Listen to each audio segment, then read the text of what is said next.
overcomplicate winning every step of the showbiz journey. It's a comic and a mic. Yeah. Plug it in and begin. The only time that it makes sense, like sometimes you get those corporates and they have the lighting guy.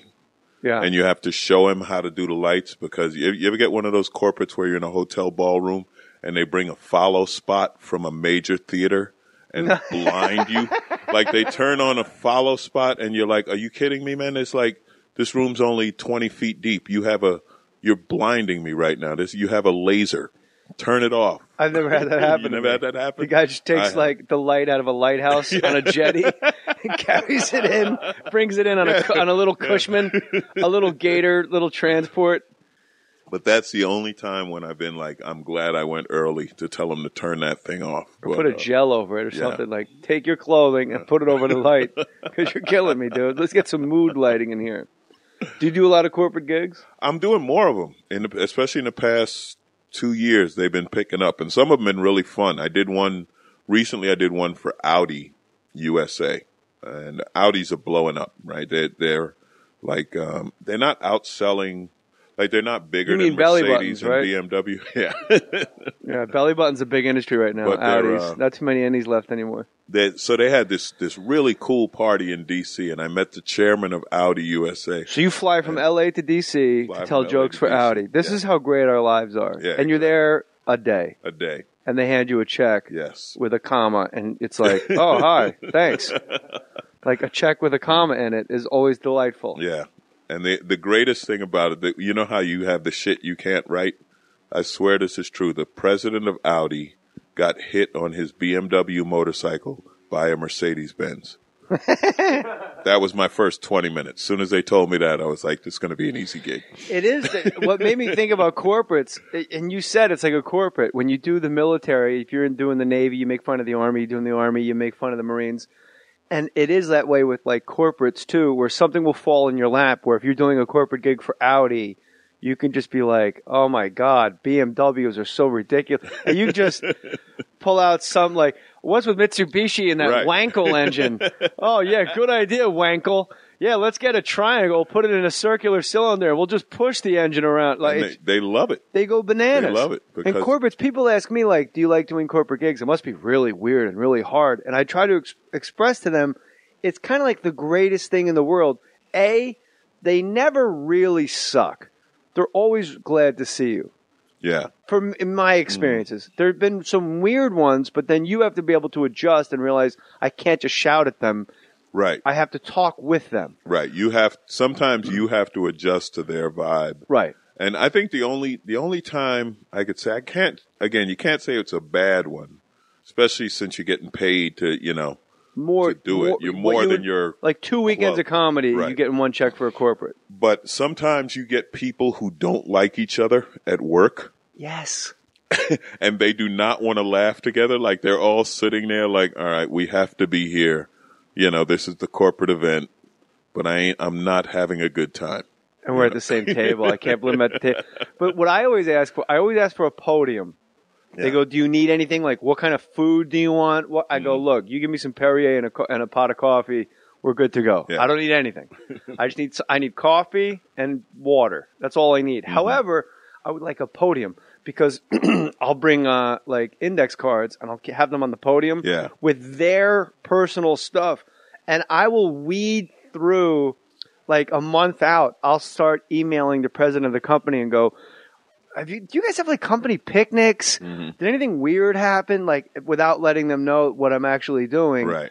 And then by the time you get on stage, you go, yeah, I see, Brian Fisberger's here. Maybe don't drink so much when you play golf and your handicap would go down. I think your handicap is drinking. And they're like, oh my God. Yeah. And then the place just goes crazy. And you're like a folk hero to these people. Or that guy, cause that guy always rises to the surface. Bill from accounting. Like, you don't have to know it's Bill from accounting. In the course of the party, it'll rise up and you'll be like, oh, you're Bill. And then they're just like, oh, I finally got him. Yeah, we were wondering when he was going to find where Bill was sitting. I did a corporate gig in Augusta during the Masters, but not at the actual Masters golf course. It was not kidding. It was at a golf course down the street from the Masters. That's for everyone who thinks Jay is the super A-lister that lives at the top of the pile. Even Jay Mohr has to work down the street from the Masters. They wouldn't be near the Masters. That's his penalty for having too many black friends. By too many, you mean like 3. Like 3 brothers that I call regularly. So I go to the Masters thing, and I got so excited, like, oh my God, I'm doing stand-up at the Masters. It was for Capital One. What's in your wallet? And I go, this is awesome. I can hit Spade, because Spade used to do the commercials. Mm-hmm. That'll lead me into my Sandler impression, which I don't think I've ever done on the podcast. That's pretty good, Capital One. Shut up! I know that's good. I Capital One. It's in my wallet there. And then I got goo. Number 1 movie star in the world. So I got goo goo gaga. And an address. Oh, got goo goo gaga. 20 million a movie, and here we are, 2,000 a weekend. So I go, and they're like, no, it's down the street. It's at another place. My driver from the airport in Atlanta, it's a 2.5-hour drive to this gig. Yeah, okay. It was brutal. Like, the most uncomfortable drive. Like, there's only so much, how far out? 2.5 hours? Oh, where are you from? Sudan. Oh, great. How are things there? Genocide. Oh, great. You know what? I'm just going to play poker on my phone until the battery wears out. See if I can get everyone off the table. So I go into this room. It's at a country club, mm-hmm. and I walk into the room, and the podium's there, and there's a mic, and there's a spot, not quite as big as the one you're talking about, but too big for it. Was a room, not a ballroom, a room where you go like, hey, we're going to have that luncheon for 25 people in that room, mm-hmm. in the play. But there was only 25 people at this gig. And I go, oh my God, and I look up at this little stage. They made a stage. Yeah. And I go, if I go up and talk into a mic, that's going to make me a crazy person. So I go up to the podium, I take the mic, and I go, and someone sat in his chair and said, there's no such thing as a bad audience, to which I say, bullshit. There's plenty of bad audiences, but you can use that because you have to be like water going downhill. Mm-hmm. You can't go into the mic, go, how's everybody doing out there tonight? And it's like, they're right as far away as you and I are. With them. So I go up on stage and I go, we're not going to need the mic, right? That would make me a crazy person. So already everybody's happy. And then I literally sat at their table. There was 4 tables. Mm-hmm. So I sat at the table and I talked about getting the movie Paulie with a Buddy Hackett impression. I started at the old person table. Yeah. And it was all the CEOs of Capital One. And then I just degenerated down to the young people table doing Walkin' and Suicide Kings at the young person table. And it was like a 2-hour show, maybe my second best show I've ever done in my life. Yeah, that's where I cool. left there going, that was special. That was really cool. And they did not invite me back. Oh, well. Because I didn't make fun of the Air Force. There you go. You got to work the Air Force and everything. But then, remember, we were making fun of the Air Force before they had Predators. Oh, that's right. Now they have personal service. I don't do Air Force jokes when they can literally send a missile into my bedroom window and blow my brains out. Does it freak you out on Google Earth where you can see your own apartment? You see the back of your head. Did you hear about the guy in France who's suing Google for taking a picture of him pissing in his yard? No. Yeah, he was taking a leak in the backyard, and the Google Earth car or whatever they use to take all the pictures went by, and he's on Google Earth pissing in his yard, and all of his neighbors recognized him. So now he's suing Google. I guess there's an expectation of privacy if you pee on your own trees. Yeah, I think he would win that, right? I don't know. I think he would. I wonder. I don't know if the laws in France are the same as they are here. Fuck France. Who's the lawyer for space? Yeah. Yeah, how about that? Wasn't it a satellite photo? No. This is where they drive around. No, I don't know you this. Didn't know that? Google has cars. That's how they get your front yard. They have cars that just drive around with cameras on them. And they just photograph streets. Real estate paparazzi. Yeah, they just photograph streets and stuff. So they just happen to be driving by at that moment, And so if you looked up his address, if you Google pee in my yard almost daily. See, now, if you Google Earth your address, there might be a shot of you up against a tree. 1313 Mockingbird Lane. Look it up, people. And if you want to buy the Munsters on DVD, you go to jmohr.com, click on the Amazon link, and that's our sponsor. That's your Amazon. sponsor, Amazon? They're cool as hell. They've been Cool. really good to the program. So if you want to buy anything on Amazon, you got DVDs on Amazon? The DVD is called Who's Paying Attention, and go ahead and click on Jay Mohr's Amazon and buy it, because I don't know if I'll see any money from that. Do you ever make one of those deals, like a record company deal? Yeah. I understand Suge Knight now. Like, somebody's making money off my DVD. I don't know who. At least she'll greet you at the airport with a suitcase of cash, and you have that cash. Right. Like Don King met Mike Tyson coming out of jail with $100,000 cash. So no matter what happened, like, man, I don't know where the rest of my money went, but I still got this suitcase of cash under my pillow at night. Like, at least you have it. But I don't think what people so yeah, buy Alonzo's DVD.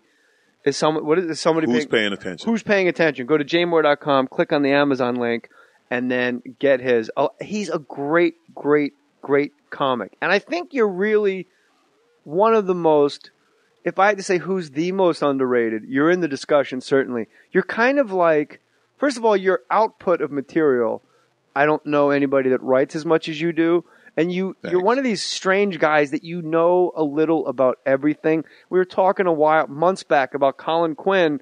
I forget who said it. It was like, I think it was Attell, was saying like, Colin Quinn will look at like guys in the front row at the cellar and go, look at these Saudi bankers up front, you know? And then he'll immediately go into like something about the Saudi banks that only he knows. But like, to me, you've always been that guy. Yeah, like, you know about the Air Force, and you know about the Google card stuff. Yeah, so it's just reading. It's just reading tons of stuff. Just reading a lot, and you just pick up on all this. I call it useless information, but it's really not in the act. You just not when you're at Pearl Harbor making Navy. Talk about and what people doing. But no, thanks, man. I appreciate that. That's a high compliment. Well, it's true though. You're kind of like, to me. Do you feel like you're underrated? Could be. Yeah, good. Mm-hmm. I'm glad you weren't like, no. No, it really is, man. It's frustrating because it's like, I know I have the act, I know I have the chops, and the way I know it is whenever I work with the great ones, I can hang. You know what I mean? Yeah. Like you know how it is. Every comic who comes up, you get to a point where you get to work with whoever you considered were great comics. Right. And you look around and you're like, oh shit, I'm right here next to him. You know what I mean? And even like with you and me, because I remember when I opened for you. I don't know. I got to interrupt. That seems so bizarre to hear Alonzo go, when I opened for you. It's like, how were you opening for me? This doesn't make sense. I will never forget it because you said the funniest shit about my buddy Pete. We were at the Brea Improv, and remember my buddy Pete had the eye patch. That was one of the most, the old Brea Improv. Yeah. You want to tell what happened? Yeah. So I had this buddy Pete. Pete's like 6'5", looked like light-skinned brother. Yeah. Wore an eye patch. Lost his eye in a bar fight when he was a kid, and he wasn't that old. Pete's like why is a kid in a bar? Mid-20s. It happened when he was like 19 or something. Or they were like an 8-year-old, like, Mister, would you like to buy some chocolates? Mister, read all about it. Truman's going to break up the rail workers. Read all about... my eye! He was 8, so he was a newsie. So we're hanging out, and we walk like this. Okay, you have to just imagine coming around a corner, people. There's one entrance where people are coming in the club, and then we're already in the club, and we're walking down. And they turn the corner, and there's a girl with an eye patch on the opposite eye of Pete. It was the restrooms. Pete goes, "Where are the restrooms?" And we're like, "Come on, we'll walk you." So, and it was like everyone. It was in between acts. Yeah. So everyone was going to the bathroom and coming back out real quick. And you made a crack about they locked eye. That shit was so funny. They locked eye. I remember laughing like someone had slipped me mushrooms. Like I was in another dimension. It wasn't a normal laugh. It was the laugh where you have to leave the room for your health. Yeah, because like I can't breathe. Like when you get up from like the table at a restaurant and walk away because you're like, I'm going to choke to death. I'm going to die here. Because Pete was great because you could fuck with him about the eye. It wasn't sensitive. I used to say, man, you go to the movies, I got to watch this shit twice. And people like, oh, that's terrible. But he was the kind of guy, like, he didn't give a shit. You could be, yeah, but when you said they locked eye. he comes around the corner. This is like a really tall, imposing, like Rick. Just picture Rick Fox with an eye patch, basically, right? Mm-hmm. Safe to say. And he comes around the corner, and I remember she was like really pretty. That's why they froze, because she's looking up at his gorgeous light-skinned brother, and he's looking down at this gorgeous blonde girl. And he had an eye patch on his left eye. She had an eye patch on her right eye. So they're the perfect couple. If they just hold hands and walk down the street, you can't slip a hook on either of them. You can't hook these two. That was hilarious. That was fun. So